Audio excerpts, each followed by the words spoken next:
ঢাকা বিশ্ববিদ্যালয়ের অধীনে থাকছে না ৭ কলেজ। কলেজগুলোর অধ্যক্ষদের সাথে জরুরি বৈঠক শেষে এই সিদ্ধান্ত জানান বিশ্ববিদ্যালয়ের উপাচার্য অধ্যাপক নিয়াজ আহমেদ খান। জানান, বর্তমান শিক্ষার্থীদের শিক্ষা কার্যক্রম চালিয়ে নেওয়ার দায়িত্ব নেবে বিশ্ববিদ্যালয় প্রশাসন। তবে চলতি শিক্ষাবর্ষ থেকে আর নতুন শিক্ষার্থী ভর্তি নেওয়া হবে না। ২০১৭ সালে ঢাকা কলেজ, ইডেন সহ ৭টি কলেজকে ঢাকা বিশ্ববিদ্যালয়ের অধিভুক্ত করা হয়। এতে এই ৮ বছরে কলেজগুলোর অভ্যন্তরীণ সমস্যা কোনো অংশেই কমেনি, বরং বেড়েছে। ছাত্র জনতার অভ্যুত্থানে আওয়ামী লীগ সরকার পতনের পর স্বতন্ত্র বিশ্ববিদ্যালয়ের দাবি জানিয়ে আসছে ৭ কলেজের শিক্ষার্থীরা। এর মাঝে রোববার দুপুরে ৫ দফা দাবি নিয়ে ঢাকা বিশ্ববিদ্যালয়ের উপাচার্য অধ্যাপক মামুন আহমেদের কাছে যায় কলেজগুলোর শিক্ষার্থীদের একটি প্রতিনিধি দল। সিল্কোর সিল্ক অ্যান্ড শাইন, যাতে আছে আর্গান অয়েল ও ওট প্রোটিনের গুডনেস, যা আপনার চুলকে রাখে হেলদি অ্যান্ড শাইনিং।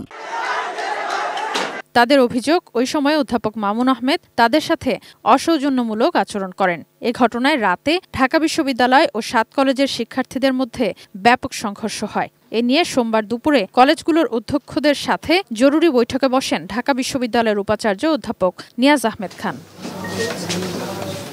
নিজের কার্যালয়ের পাশে সভাকক্ষে ২.৫ ঘণ্টার বৈঠক শেষে ব্রিফিংয়ে তিনি জানান, ৭ কলেজ আর ঢাকা বিশ্ববিদ্যালয়ের অধীনে থাকবে না, এ সিদ্ধান্ত হয়েছে। ঢাকা বিশ্ববিদ্যালয়ের সাথে অধিভুক্ত সরকারি ৭ কলেজের সম্মানজনক পৃথকীকরণের বিষয়ে সিদ্ধান্ত নেওয়া হয়েছে।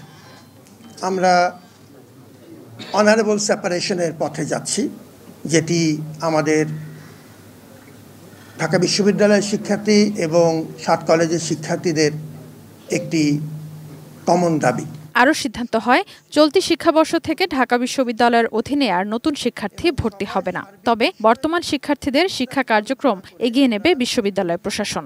যেসব শিক্ষার্থী বর্তমানে ঢাকা বিশ্ববিদ্যালয়ের চলমান শিক্ষা কার্যক্রমের অধীনে রয়েছেন, তাদের ক্ষেত্রে বিশ্ববিদ্যালয় প্রশাসন দায়িত্বশীল থাকবে, যাতে তাদের শিক্ষাজীবন কোনোভাবেই ক্ষতিগ্রস্ত না হয়।